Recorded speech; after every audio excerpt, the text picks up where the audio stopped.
মৰমৰ ছাত্ৰ ছাত্ৰীসকল, আজি তোমালোকৰ ওচৰলৈ নতুন এটা ভিডিঅ' লৈ আহিছোঁ।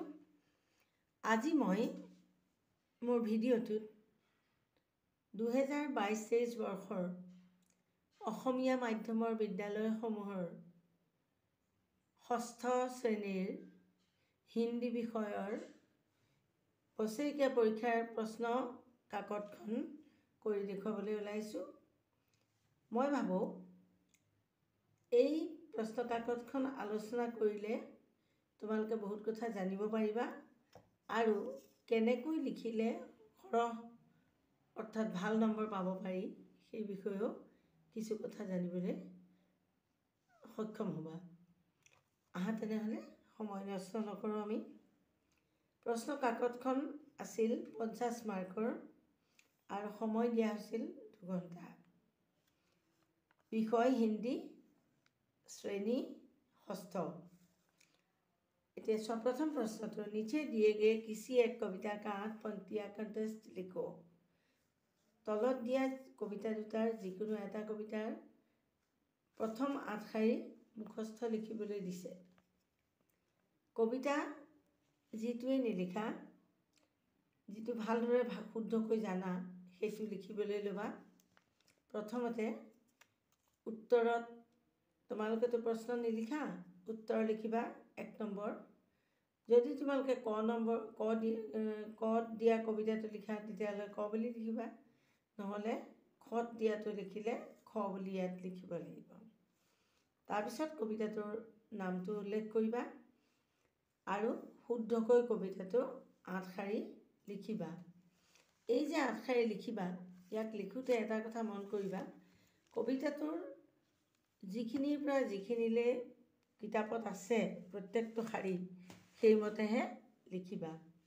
তাৰ লগতে ইয়াত থকা বিৰাম চিহ্নবোৰ অৰ্থাৎ দাঢ়ি, কমা, ফুল ষ্টপ, যিয়ে নকৰা পূৰ্ণ বিৰাম, অৰ্ধবিৰাম, এইবিলাক সকলোবিলাক দি ভালধৰণে লিখিবলৈ চাবা আৰু তাত যাতে কোনো বানান ভুল নহয় তাৰ প্ৰতি সতৰ্ক হ'বা।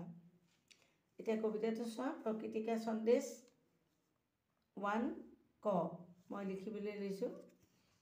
पर्वत कहता है शीश उठाकर तुम भी ऊंचे बन जाओ, सागर कहता है लहराकर मन में गहराई लाओ। समझ रहे हो क्या कहती है, उठ उठ गिर गिर तरल तरंग, भर लो अपने मन में मीठी मीठी मृदुल उमंग। এইখিনিলৈকে 8 শাৰী হ'ল। 8 শাৰীত তোমালোকে ৰাখি দিবা। তাৰপিছত 2 নম্বৰ প্ৰশ্নটোৰ হিন্দী মে জবাব লিখো, হিন্দীত উত্তৰ লিখিবলৈ দিছে। ইয়াত 1 নম্বৰকৈ 10টা প্ৰশ্ন লিখিবলৈ দিছে, 1 নম্বৰকৈ আছে। তাৰমানে 1 নম্বৰ যেতিয়া থাকে তেতিয়া আমি বৰ দীঘল উত্তৰ লিখি লাভ নাই। যিখিনি অত্যন্ত আৱশ্যকীয় কথা সেইখিনিহে আমি লিখিব লাগে। प्रथम प्रश्न तो चुआ, तेजपुर का पुराना नाम क्या है, तेजपुर पुरानी नाम की। उत्तर तुम एनेदरे लिखिबा, तू क, कारण तुम्हारे प्रश्न निलिखा गति के प्रश्नटोर नम्बर लिखिबा और भालधरणे और उत्तर लिखि जाबा। तेजपुर का पुराना नाम है शोणितपुर, तेजपुर पुरानी नाम शोणितपुर। ख, अग्निगढ़ का निर्माण किसने करवाया था, अग्निगढ़ कोने निर्माण कराइছিল। तार उत्तर तो होबो उत्तर 2 ख, अग्निगढ़ का निर्माण राजा बाण ने करवाया था। अग्निगढ़ निर्माण राजा बाण ने करवाइছিল। ग, बाघ को तालाब के पास क्या मिला, बाघटोৱে तालाब पुखुरीটোৰ পাৰত কি পালে। उत्तर, बाघ को तालाब के पास एक सोने का कंगन मिला, बाघ को तालाब के पास एक सोने का कंगन मिला।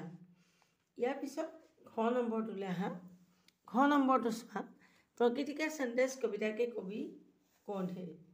प्रकृति का संदेश कविता कविर नाम की।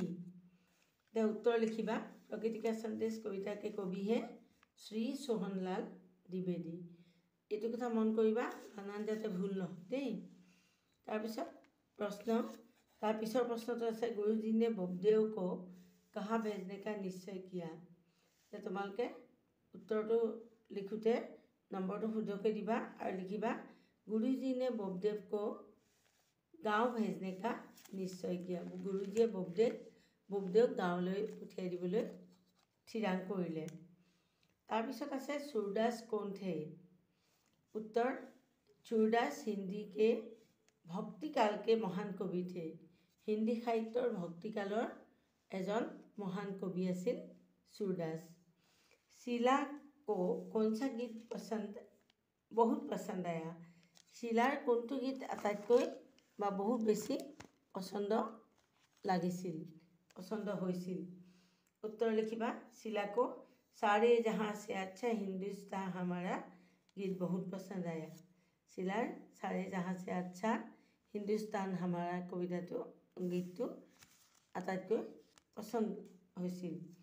তাৰপিছত बच्चे किसका आंचल पकड़कर चलता है? সৰু ল'ৰা ছোৱালীবিলাকে কাৰ আঁচলত ধৰি ঘূৰি ফুৰে? उत्तर बच्चे माँ की आंचल पकड़कर। प्रश्नটো চোৱা बच्चे किसका आंचल पकड़कर चलता है। ইয়াত বাচ্চাটোৰ লগত চলতাটো মিলিছে, কিন্তু ইয়াত তুমি লিখিবা बच्चे माँ की आंचल। माँটো স্ত্ৰীলিংগ, গতিকে কি হৈছে आंचल पकड़कर चलता है।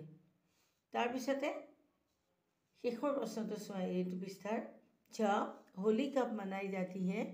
होली केতিয়া मनोৱা হয় বা पालन কৰা হয়? उत्तर होली फाल्गुन महीने की पूर्णिमा के दिन मनाई जाती है।